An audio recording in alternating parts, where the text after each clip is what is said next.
Hello viewers, welcome to my YouTube channel quick English in Bengali. তো আজ এই ভিডিওতে আমি তোমাদের সাথে শেয়ার করব মাধ্যমিক 2022-এর পরীক্ষার্থীদের জন্য রায়ান মার্টিন কোশ্চেন ব্যাংক থেকে জয়নিং এর পার্ট 3।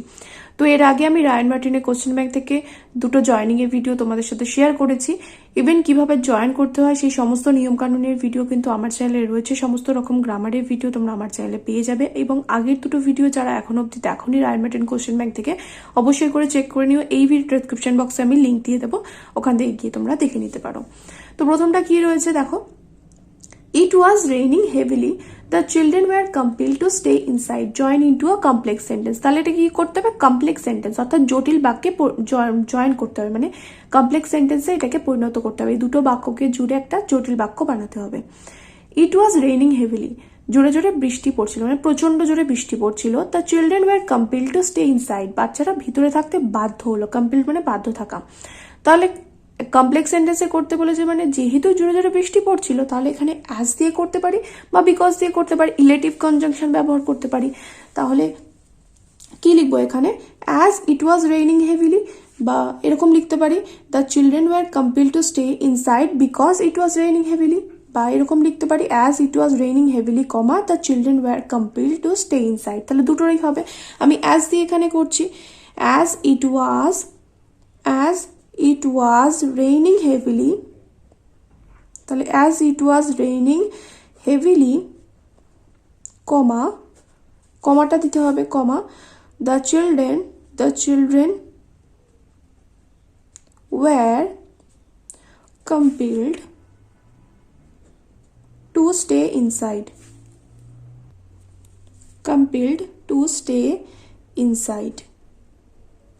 যেহেতু জোরে জোরে বৃষ্টি পড়ছিল তাই বাচ্চারা ভিতরে থাকতে বাধ্য হয়েছিল। তারপরটা, he is very fat, he can not run, এটাকেও কি করতে বলেছে? জয়েন ইনটু কমপ্লেক্স সেন্টেন্স, অর্থাৎ এটাকেও জটিল বাক্যে পরিণত করতে হবে। হি ইজ ভেরি ফ্যাট, সে খুব মোটা। হি ক্যান নট রান, সে দৌড়তে পারে না। তাহলে এটাকে যদি চেঞ্জ করি কি হবে? মোটা সো দ্যাট দিয়ে এখানে জয়েন করতে পারি। যদি এটাকে সিম্পল সেন্টেন্স বানাতে বলতো তাহলে এখানে টু এর ব্যবহার করতাম, ইনফিনিটিভের ব্যবহার করতাম। কিন্তু এটাকে বলেছে কি কমপ্লেক্স সেন্টেন্স বানাতে, তাহলে সো দ্যাট দিয়ে লিখবো। কি লিখবো? He is so fat, very ফ্যাটের জায়গায় লিখবো সো, মানে ভেরি পরিবর্তে লিখবো সো। তাহলে he is so fat that he can not run, full stop. Next, I saw an old beggar, he was sitting under a tree, complex sentence বানাতে বলেছে এটাকেও। তাহলে I saw an old beggar, আমি একটা বৃদ্ধ ভিখারিকে দেখলাম। he was sitting under a tree, সে একটা গাছের তলায় বসেছিল। তাহলে এটাকে জয়েন করলে কি হবে? I saw, এখানে যে গাছের তলায় বসেছিল, তাহলে who দিয়ে এখানে জয়েন করতে পারবো। তাহলে I saw an old beggar who was sitting under a tree,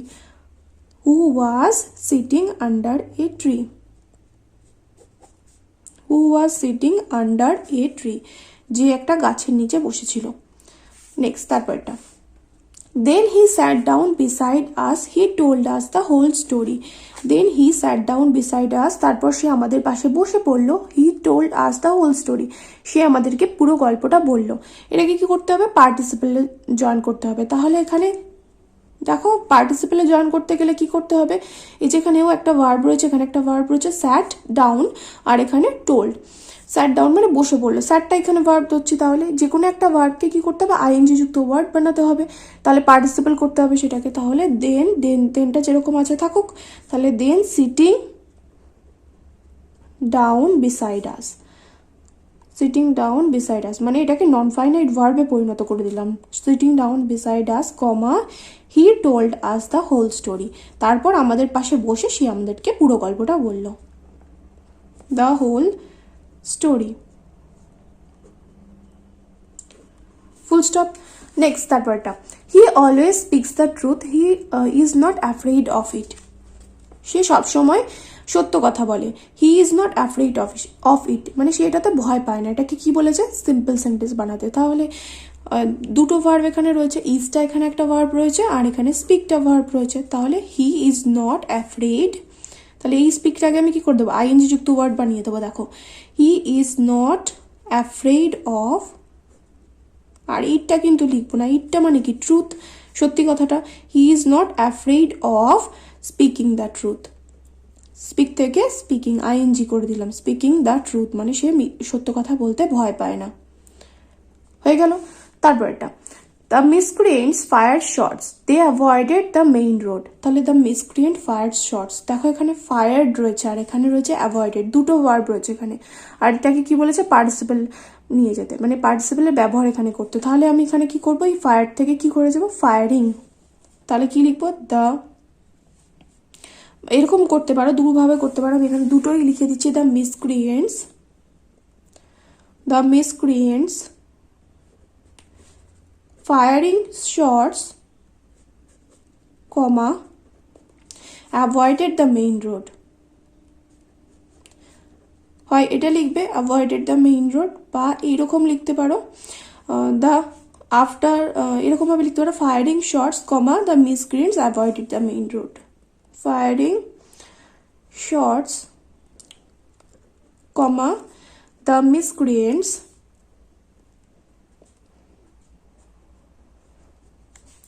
avoided the main road.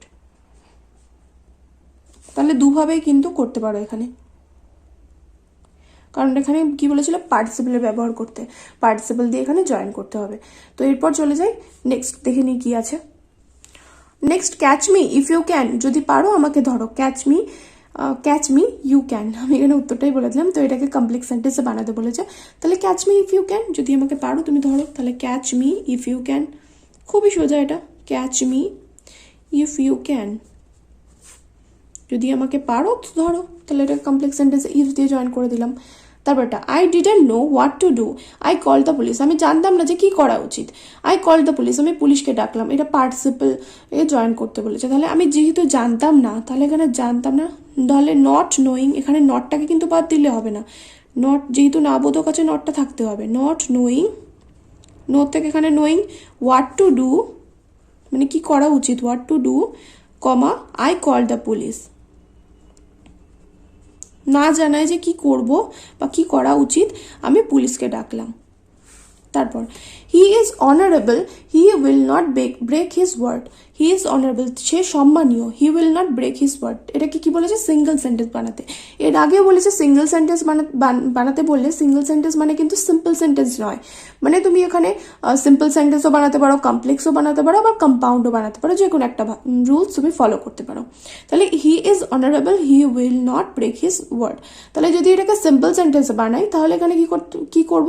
তাহলে বিইং অনারেবল মানে সম্মানীয় হওয়ায়, comma, he will not break his word, এটা করতে পারো। আবার যদি ধরো কমপ্লেক্সি করি, তাহলে কি হবে? কমপ্লেক্সে নিয়ে গেলে সিন্স বা as he is honourable, comma, he will not break his word. Okay. আর কম্পাউন্ডে করলে কি লিখবো? He is honourable and he will not break his word. তাহলে তিনভাবেই আমি তোমাদের বলে দিলাম। আমি এটাকে করবো কমপ্লেক্সে, আমার কমপ্লেক্স সেন্টেন্সটা খুব পছন্দ, তাই আমি কমপ্লেক্সেই নিয়ে যাব। তাহলে আমি এখানে সিন্স দিয়ে করব। সিন্স হি ইজ অনারেবল, যেহেতু তিনি সম্মানীয়, comma, he will not break his word, সে তার কথা মানে ভঙ্গ করবে না। He will not break his word. হলো। Next chapter, Ratan is a very good player, he score 2 goals in the last match, make it complex. তো এটা কি করতে হবে? কমপ্লেক্স সেন্টেন্স বানাতে হবে। রতন হলো একজন খুব ভালো খেলোয়াড়, he score 2 goals in the last match, সে গত ম্যাচে 2 গোল করেছিল। এটা কি বলেছে? কমপ্লেক্স সেন্টেন্স বানাতে। তাহলে এখানে হু ব্যবহার করে আমি এখানে কমপ্লেক্স সেন্টেন্স করতে পারবো। এটা তোমাদের এর আগেও শিখিয়েছে এরকম। তাহলে Ratan who is a very good player, Ratan যে একজন খুব ভালো খেলোয়াড়, who is a very good player. তাহলে লিখলাম who is a very good player, comma, scored, আর হিটা লিখবো না এখানে, scored 2 goals in the last match.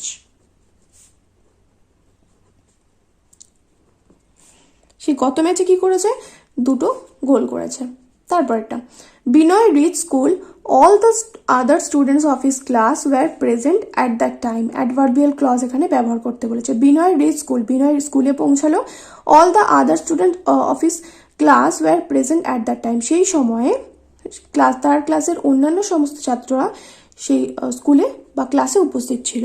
তাহলে এটাকে কি বলেছে, অ্যাডভার্বিয়াল ক্লজ ব্যবহার করতে। মানে তাহলে কিভাবে লিখবো, অ্যাডভার্বিয়াল ক্লজ অফ টাইম ব্যবহার করবো, এখানে সময় ব্যবহার করে আমরা এখানে লিখবো যে বিনয় যখন ক্লাসে পৌঁছালো তখন তার ক্লাসে সবাই উপস্থিত ছিল।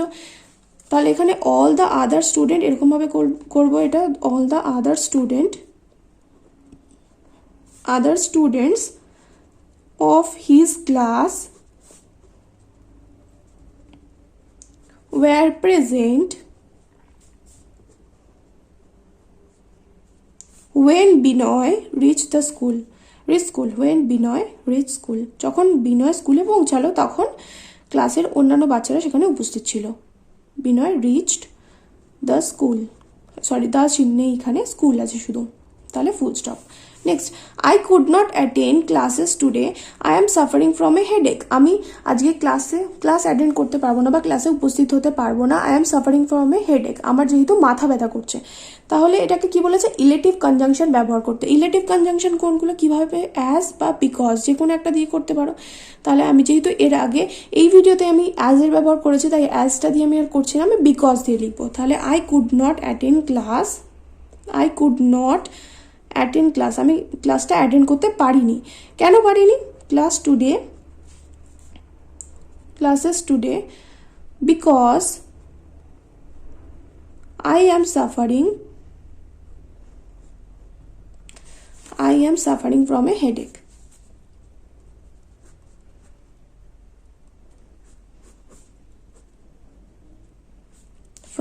যেহেতু আমার মাথা ব্যথা করছে তাই আমি আজকে ক্লাসগুলো করতে পারিনি।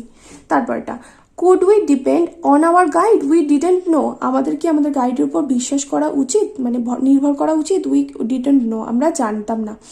তাহলে এটা কি বলেছে, নাউন ক্লজ ব্যবহার করতে। তাহলে নাউন ক্লজ কি আসে, দ্যাট আসে। আর এখানে দেখো একটা রয়েছে ইন্টারোগেটিভ, তাহলে ইন্টারোগেটিভ থাকলে এখানে কি করব, ওয়েদার একটা আনতে হবে, যেহেতু প্রশ্নবোধক রয়েছে যে আমাদের উচিত কিনা। তাহলে এখানে কিভাবে জয়েন করব, we didn't know that, sorry এখানে দ্যাট হবে, দ্যাট ওয়েদার। এবার এখানে উচিত কি না, মানে করব কি, বিশ্বাস করব কি করব না, তার জন্য এখানে ওয়েদার কথাটা নিয়ে আসলাম। Weather we could depend on our guide, full stop, হয়ে গেল। এই ভিডিওতে আমি তাহলে তোমাদের রায়ান মার্টিন কোশ্চেন ব্যাংকের 13টা জয়েনিং করালাম। যদি ভিডিওটা ভালো লাগে অবশ্যই করে বন্ধুদের সাথে শেয়ার করে দিও, এবং এরকমই জয়েনিংয়ের ভিডিও পেতে চাইলে আমার চ্যানেলকে সাবস্ক্রাইব করে পাশে থাকা বেল আইকনটা অন করে রেখো। দেখা হবে নেক্সট ভিডিওতে, টিল দেন বাই।